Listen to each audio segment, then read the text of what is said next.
கனடாவின் British Columbia மாகாணத்தில் குறைந்தபட்ச சம்பளம் அதிகரிக்கப்பட உள்ளது.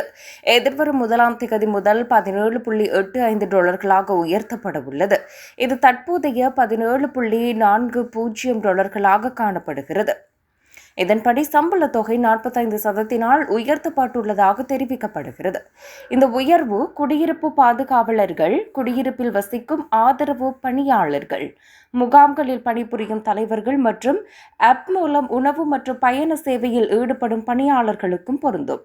பணியாளர்களுக்கு உறுதிப்பாடு வழங்கவும், வணிகங்களுக்கு எதிர்பார்க்கக்கூடிய சூழலை உருவாக்கவும் அரசு குறைந்தபட்ச ஊதியத்தை படிப்படியாக ஒழுங்காக உயர்த்தி வருவதாக அறிவித்துள்ளது.